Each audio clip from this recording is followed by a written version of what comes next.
Oke,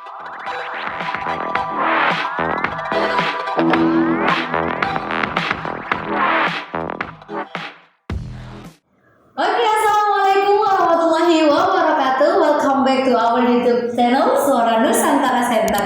Jadi kali ini karena aku udah spill tadi di Instagram, oh ya, jangan lupa juga follow Instagram Suara Nusantara Center. Jadi kali ini kita bersama CEO of Sawah Maya, Mas Ulil dan Mas Jen. Sebagai apa Mas di Sawah Maya? Kalau saya sebagai data analis. Wah, sebagai data analisis guys. Sebelumnya nih Mas, kalau tak kenal maka tak sayang maka tidak berpasangan. Ya, sudah punya pasangan Mas? Sudah. Saya kira dulu ya, penonton harap sabar gitu. Jadi mungkin perkenalan dulu deh Mas. Oke, dimulai dari saya ya. Saya dikenal sebagai Cak Ulil ya kalau di lingkungan Jember ya. Kalau nama lengkap saya Ulil Albab, biasa dikenal sebagai pegiat literasi digital karena sebelumnya saya bergabung di Relawan TIK Kabupaten Jember dan sekarang bersama teman-teman berkesempatan untuk mendirikan perusahaan yang namanya Sawah Maya. Seperti itu. Ini kan ngomong-ngomong nih Mas nih, Sawah Maya.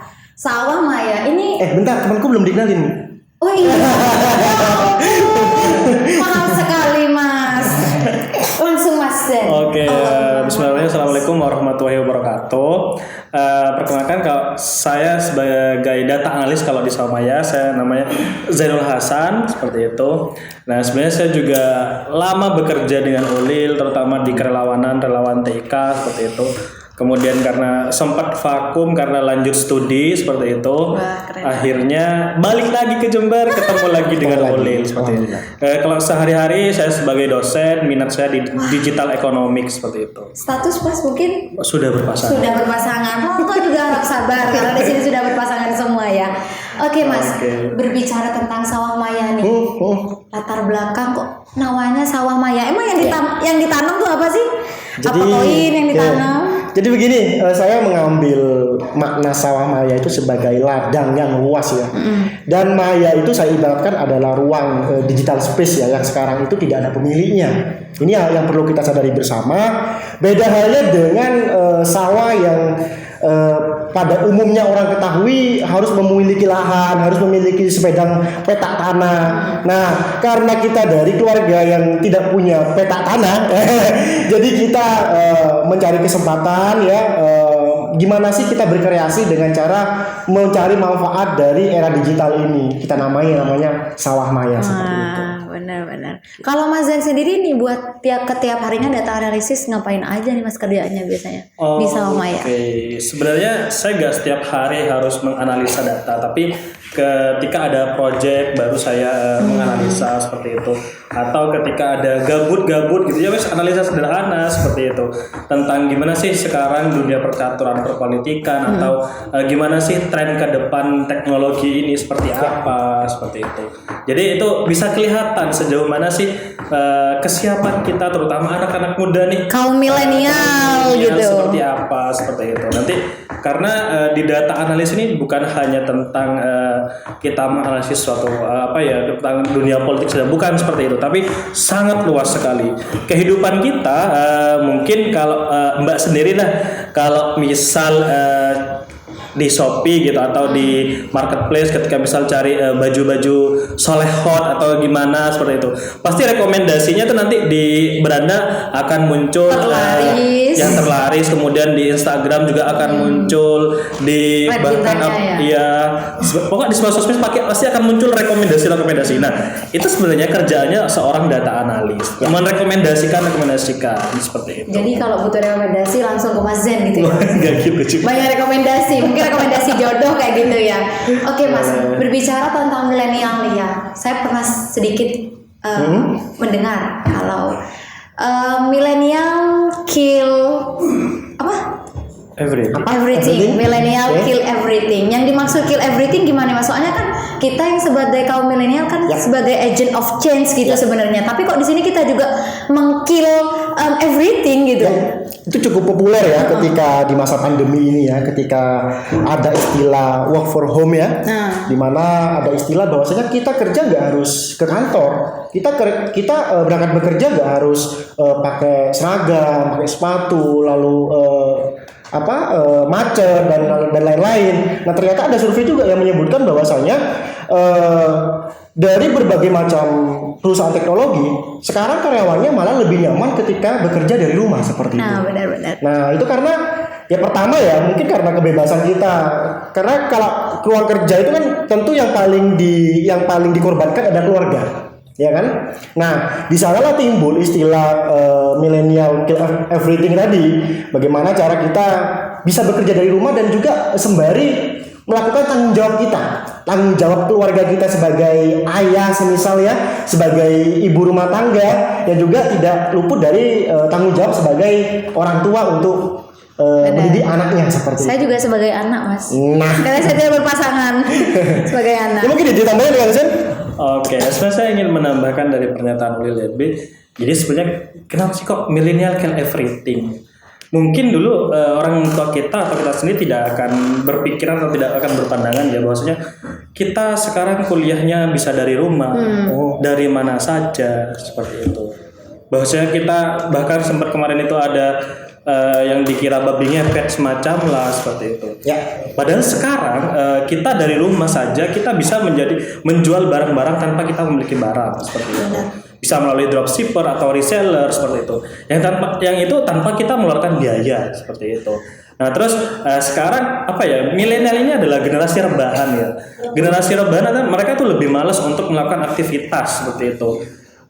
Nonton film sudah tidak perlu di TV. Malah dapat uang katanya sekarang ada yang nonton film ya, Mas ya.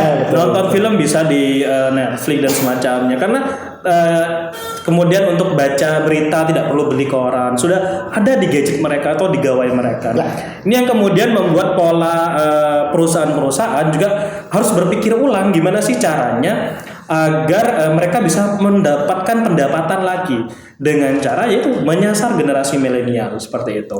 Artinya semua kehidupan kita akan semua perusahaan-perusahaan kemudian nanti akan beralih yang kemudian dari konvensional menjadi perusahaan teknologi. Memang sudah eranya ya, revolusi industri 4.0 ini mengajak kita memang untuk bertransformasi mengikuti perkembangan zaman. Ada eranya memang. Tapi memang sekarang juga banyak yang dicari itu memang kerjaan yang freelance Ya, biasanya.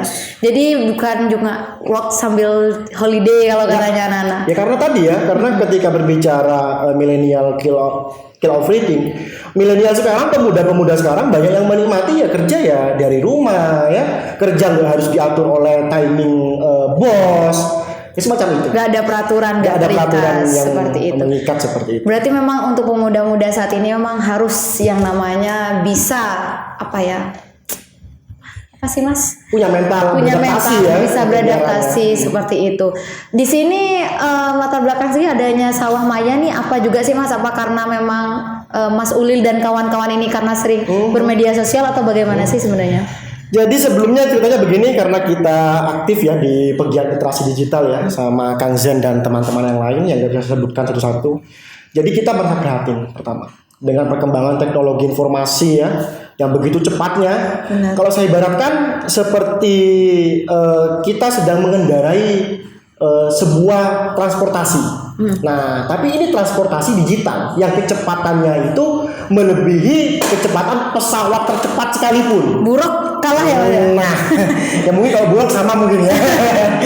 Jadi ini yang perlu kita kehati-hatian. Kalau kita mau jadi seorang pilot, itu harus sekolah khusus, harus berlisensi khusus. Nah, sedangkan ketika kita mengendarai dengan yang namanya kendaraan transportasi digital ini, itu juga perlu diimbangi dengan adanya literasi digital tadi, agar tidak nyasar. Tujuannya mau ke Bandung, tapi melampaui batas sampai ke Jepang, entah apa dicari Jepang seperti itu kan selanjutnya. Nah itu yang perlu kita perhatikan. Nah dari sana kita berangkat ke gelisan-gelisan itu, lalu kita membuat namanya company ya Sawah Maya ini. Untuk mencari peluang-peluang bisnis baru dan juga mengajarkan kepada pemuda-pemuda ini untuk berkolaborasi kepada kita. Karena sekarang udah eranya juga ya kita berkolaborasi ya. Dan di Sawah Maya ini berfokus kepada personal branding dan company branding. cukup banyak beberapa public figure yang sudah kita bantu brandingnya dalam hal tata kelola konten kreatif sampai dengan publikasi kontennya seperti itu. Itu melalui analisa-analisa khusus dari Kang Zen yang dikenal dengan sebutan SNA. Nah, makanya Social Network Analysis. Betul ya? ya, gimana nih Mas peluang-peluang untuk saat ini kan Mas Zen sebagai data analisis nih. Jadi peluangnya untuk kaum milenial juga biar nggak jadi yang namanya kill everything, biar jadi of agent of change juga. Jadi gimana nih peluang-peluang yang sudah dianalisis untuk per saat ini? Dan sebenarnya ini bukan alasan dari Sensi, tapi ini menurut World Economic Forum tahun 2020 bahwa di 2025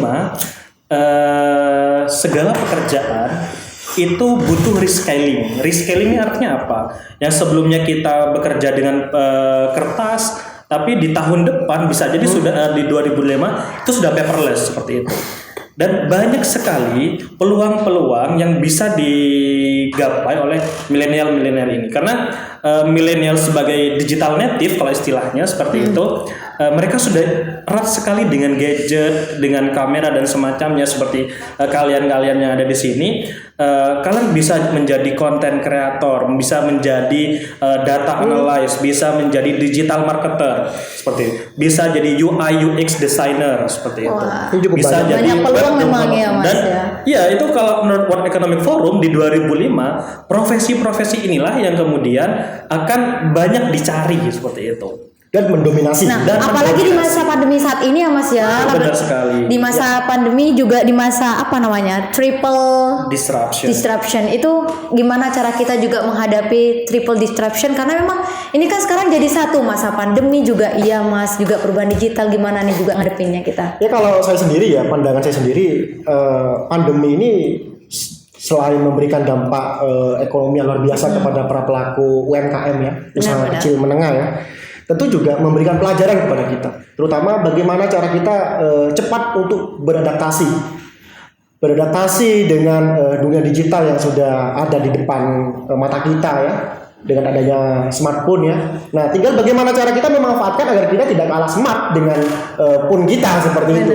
Nah, langkah-langkahnya adalah kalau melalui semarak literasi digital yang dikumandangkan oleh Kemenkominfo yang menjadi cakap digital, artinya cakap, cerdas, kreatif dan produktif. Nah, kita menggunakan nih gadget kita untuk ajang mempromosikan diri kita, branding kita, atau bahkan kita mencari new opportunity tadi, peluang-peluang baru. Contohnya seperti kita senang fotografi. Tanpa harus menilai dari value yang kita miliki ya, contohnya seperti harus punya kamera DSLR atau mirrorless. Kita menggunakan HP seadanya ketika kita padukan dengan insight wawasan kita tentang tata cara fotografi yang baik menggunakan gadget, itu banyak sekali bertebaran seperti itu, dan itu bisa dijual, bisa di Image, bisa di Shutterstock, banyak sekali. Itu peluang. Nah, mungkin ada tambahan nih dari Mas Zen tentang tadi kita menghadapi tentang triple disruption tadi. Oke, saya jelaskan dulu ya, apa sih triple disruption itu. Triple disruption itu kenapa saya menyebutnya triple disruption? Sebenarnya bukan dari saya, tapi dari Mas Juswo Hadi gitu. Iya. Dia ada seorang digital branding. Digital disruption itu ada digital disruption, kemudian pandemic disruption, dan economic disruption. Digital disruption ini adalah kehidupan kita semuanya sekarang sudah serba digital. Benar banget. Kita mau kemana-mana sekarang nggak butuh dompet yang ketinggalan, tapi kalau HP ketinggalan kita susah stres seperti itu. Nah, itu M-banking di sini. Nah, benar. Kalau dompet ketinggalan masih bisa pakai M-banking seperti itu. Nah, tapi kalau sudah HP ini sudah sangat susah. Kemudian ada millennial disruption. Millennial disruptionnya seperti tadi saya bilang bahwasanya generasi sekarang nih generasi yang mageran seperti itu. Banget Mas. Mageran, nggak mau beli ke warung terdekat aja malas seperti itu. Gojek semuanya seperti itu.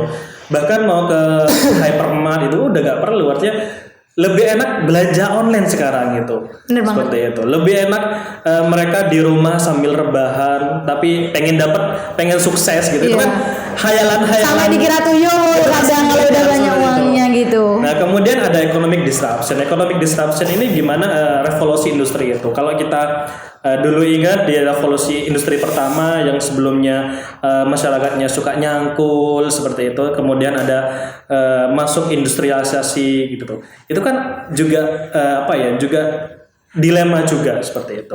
Nah, sekarang juga dilema kita ketika adanya revolusi industri di mana seluruh kegiatan masyarakat itu sudah tergantikan oleh Internet of Things. Benar. Sekarang anggapannya tuh internet sudah kebutuhan primer sudah. Banget. Selain sandang pangan papan, data juga kebutuhan. Iya. Malah sekarang kalau nggak ada data tuh kayaknya nggak bisa makan. Soalnya kadang kan ada yang suruh invite, suruh download aplikasi, katanya dapat uang gitu. Bener-bener. Tapi di sisi lain juga kita harus berhati-hati ya dengan perkembangan teknologi ini. Tentu juga ada risiko-risiko yang harus kita perhatikan. Jangan sampai kita hanya menjadi komoditi data dalam artian ya aktif di media sosial, hanya memberikan data, mengupload data jadi oversharing seperti itu sehingga kita lupa dengan privasi yang harusnya kita jaga seperti itu. Itu yang harus menjadi smart people ya Mas ya. Mungkin gimana nih biar kita juga ya tadi sudah dibahas ya, bukan hanya smartphone kita yang canggih tapi kita juga harus menjadi smart people. Bagaimana cara kita juga bisa menjadi seorang yang pintar dalam cerdas atau memilih bermedia sosial tuh gimana sih Mas?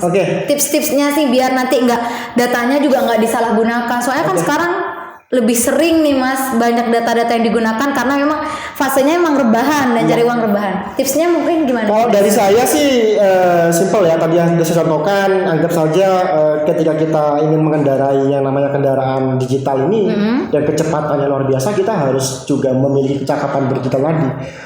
Salah satu contohnya ketika kita ibaratkan kita berada di ruang digital, kita harus selalu ingat siapa diri kita. Jangan sampai karena hanya demi penilaian orang lain ya, karena media sosial sekarang menjadi ajang penilaian kan. Benar.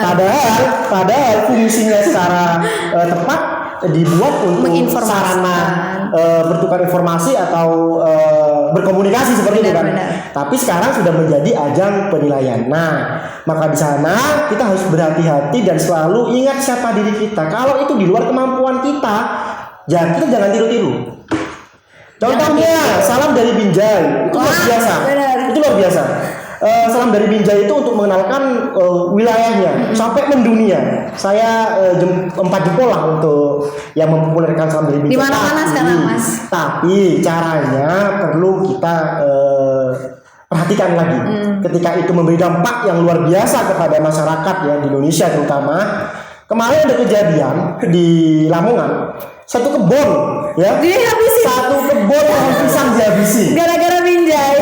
Gara-gara viralnya salam dari Binjai. Nah, itu yang perlu kita perhatikan ya. Selain kita ingat diri kita harus juga ingat keberadaan orang lain seperti itu agar tidak merugikan diri kita sendiri atau bahkan merugikan orang lain. Tips sederhananya lagi, kita harus menetapkan zona aman dan zona nyaman kita ketika kita berada di ruang digital. Zona amannya apa? Semisal zona amannya ketika saya tidak membagikan informasi-informasi pribadi. Contoh ini, Mas. Sedang roxy, ya, foto di roxy, tag lokasi sedang di roxy. Kalau kosannya nggak dikunci, apa nggak dibobol? Oh benar-benar. Nah, apalagi kalau ada teman-temannya yang tanda kutip nakal ya mungkin ini mbaknya sedang ada di roxy nih, saya lihat di postingannya, tak congkel lah. Masuk yuk. Nah, di sana yang perlu kita perhatikan zona nyaman. Nah, ini juga bisa berlaku untuk anak didik kita ya, anak-anak kita harus tetapkan ini zona aman dan nyaman ini. Zona nyamannya ketika kita tidak meniru goyang-goyang TikTok, lekuk-lekuk tubuh semisal. Ditakutkan nanti menjadi korban eksploitasi seksual. Nah, aturan-aturan yang perlu kita terapkan seperti itu. Itu sih saran sih.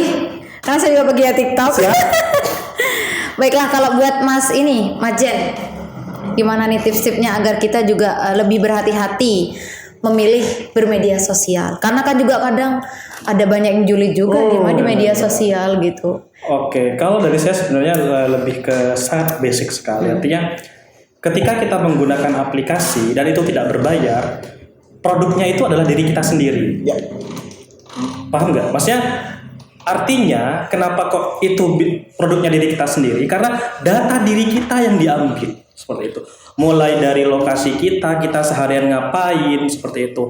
Kemudian kesenangan kita ngapain, misalkan suka ayam geprek, pasti kan muncul saran-saran ayam geprek. Iya, kadang apa yang di hati itu keluar kadang Mas.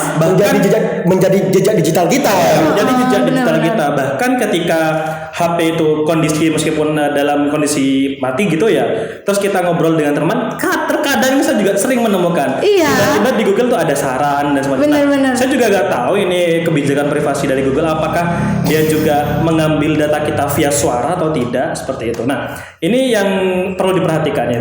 Artinya ketika kita sudah mendownload suatu aplikasi, pahami dulu term and reference-nya seperti itu. Wah, ini yang harus Langsung. memang Harus kita baca ditekankan dulu, sih. apalagi kalau sekarang pinjaman online yang sangat meresahkan sekali seperti itu. Jangan-jangan kita pakai pinjaman online, kemudian upload data diri kita, dan pinjaman itu bisa mengakses kontak kita dan galeri kita. Itu terjadi benar terhadap saya sendiri. Tiba-tiba nomor saya dipakai orang lain sebagai nomor nomor kerabat terdekat seperti itu. waduh, ada juga yang Sampai diteleponi itu seperti itu, diancam ya. Itu terjadi ke diri saya sendiri. Artinya sebenarnya ruang-ruang digital kita itu sudah banyak kebocoran tanpa kita sadari sendiri. Apalagi ini juga ketika kita misal nggak tahu juga ya saya, ketika kita beli pulsa atau di counter-counter terdekat, tiba-tiba biasanya ada SMS aneh-aneh aja kayak gitu. yang terhormat Ibu. Nah, biasanya seperti itu atau Pesugihan biasanya ya, Mas. Pesugihan halal. Iya, seperti itu. Pesugihan tapi halal loh ini. Ya, itu saya juga bingung juga. Nah, itu.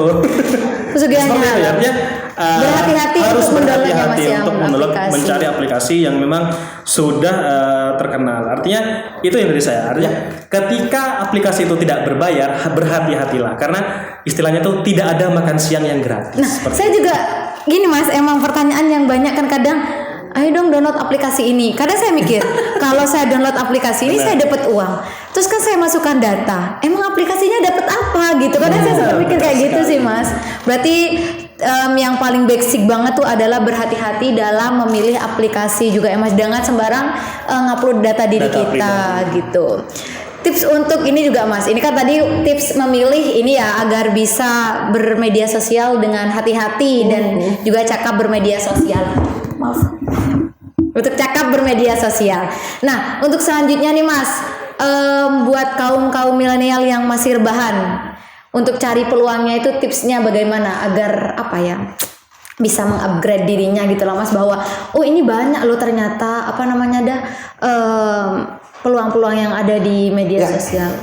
Soalnya saya kan pernah ikut juga nih seminarnya Mas Ulil kemarin. Katanya pendapatannya ini per jam. Wah, enggak lah. Per jam atau per berapa ini Mas? Ini kan per jam kan harus dipertanyakan gitu loh Mas. Iya, jadi begini ya. Sebelum kita melangkah ke new opportunity tadi, Ya, benar. kita mencari peluang-peluang baru di era digital ini, yang itu cukup banyak sekali ya. Dan itu kita perlu perhatikan betul apa yang menjadi sustainability kita atau keunggulan kita. Jadi kita perlu mengukur juga passion kita di mana juga. Dan setelah itu ditemukan, tentu kita tinggal mengcombine yang namanya passion tadi menjadi value ya, atau nilai yang itu bisa kita peruntukkan untuk orang lain. Contohnya seperti saya sendiri sebagai pegiat literasi digital di Kabupaten Jember.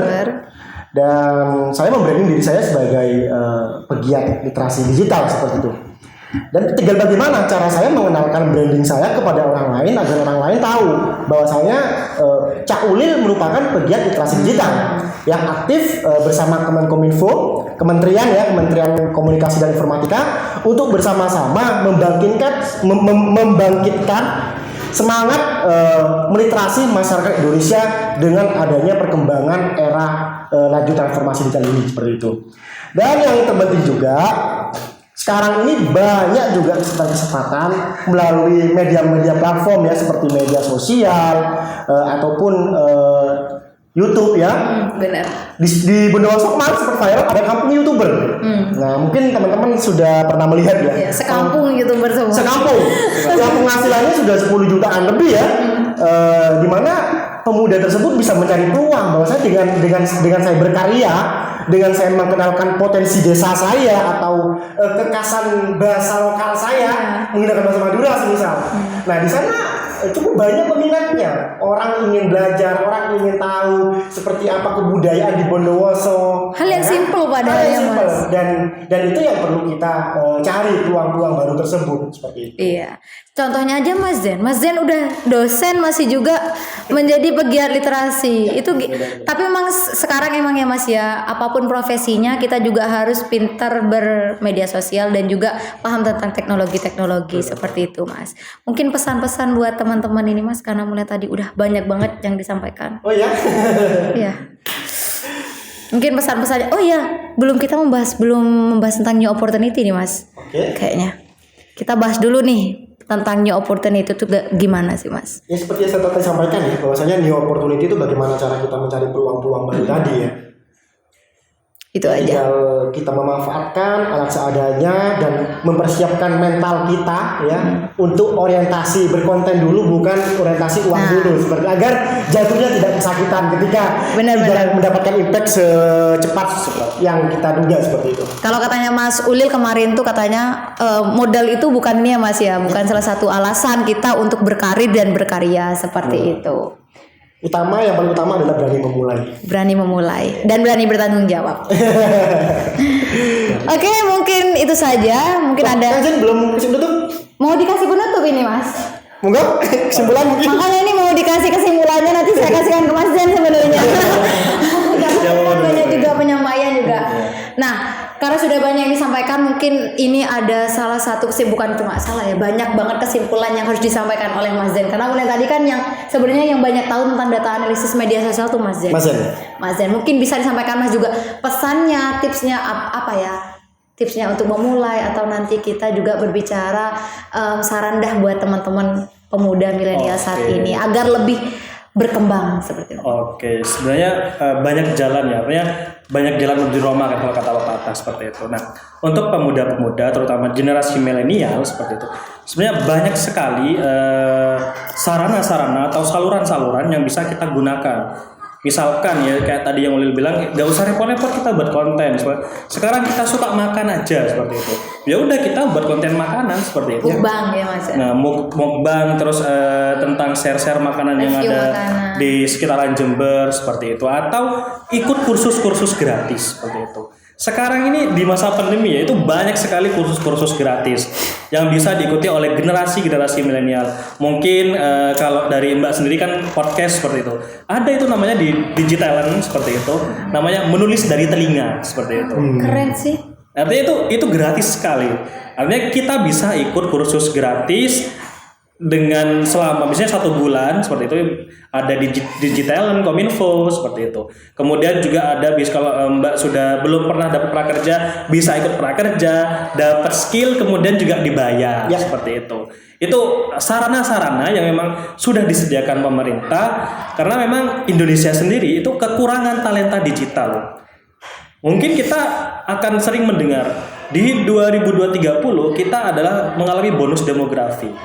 Nah, bagaimana kemudian kita untuk bisa mencapai bonus demografi ini? Apakah kita akan untung atau buntu seperti itu? Kalau generasi milenialnya hanya rebahan semuanya. Itu saja dari saya. Karena memang apa yang sudah banyak wadah, tergantung bagaimana kita memanfaatkannya ya Mas ya. Sudah ada TikTok, YouTube dan sebagainya. Tapi kan dengan kita lihat aja bagaimana cara menggunakannya. Bener katanya Mas Ulil tadi, jangan sampai keikut arus ya, jangan sampai goyang-goyang kalau bisa gitu. Seperti itu ya Mas. Harus bisa. Bisa, pasti bisa. Saya bisa. Enggak ada kontennya kayak gitu dong. Saya Mas aman. Iya, mungkin beraninya cuma di depan cermin aja. Oh, siap. Karena memang bener kalau dari media sosial emang Mas penilaiannya tuh parah banget. Kadang kalau nggak glowing katanya nggak dihargai, nggak ketat, nggak FYP sih. Katanya kayak gitu kalau anak-anak TikTok katanya Mas. Iya. Mungkin closing statement dari satu-satu dari Mas Ulil juga. Jadi Mbaknya harus terus sehat ya, agar selalu menginspirasi semua. Amin. Dan jangan lupa yang menonton klik tombol subscribe dan like-nya dan komennya, karena ini sangat membangun ya untuk kita semua, konten-konten semacam ini, agar dunia digital ini dipenuhi oleh hal-hal yang baik. Benar. Jangan cuma yang tidak baik yang trending. hal-hal yang baik juga punya kesempatan untuk trending dengan cara apa ya? Dengan cara subscribe channel ini. Wah, terima kasih. Memang sulit emangnya Mas ya, bener yang tadi ucapkan tadi emang. Ya, seperti Harus itu. berkorban memang agar bisa jadi trending. Untuk dari Mas Den nih, closing statement-nya apa nih?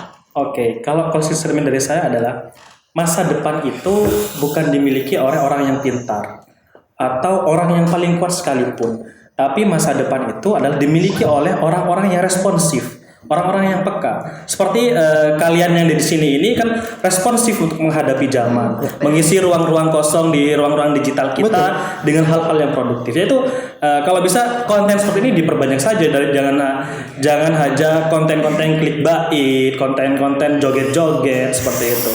Nah, meliterasi masyarakat itu dimulainya dari generasi milenial sendiri. Konten ngeprank juga ya banyak sekarang. itu. Malah trending kalau yang ngeprank. Dulu kan cepat ngetrank. Bener banget. Ya makasih karena mulai tadi sudah banyak yang disampaikan, banyak banget motivasi-motivasi dan saya juga sangat mengapresiasi banget bisa diundang. Apa sih masa diundang sih? Bisa ngobrol santai bareng mas-mas pegiat literasi dan menambah wawasan untuk teman-teman. Jangan lupa millennials kita harus berubah, jangan menjadi millennial skills everything, tapi kalau bisa kita menjadi millennial yang menjadi agent of change seperti itu. Mungkin itu saja. Forgive every single mistake they've done. Makasih dan see you next time. Jangan lupa follow Instagram @suaranusantara_center dan jangan lupa like, comment, and subscribe. Mungkin aja itu aja. Mungkin salam terakhir Mas. Assalamualaikum. Wallahul muwaffiq ila aqwamit thoriq. Wassalamualaikum warahmatullahi wabarakatuh. Terima kasih ya. Terima kasih semua.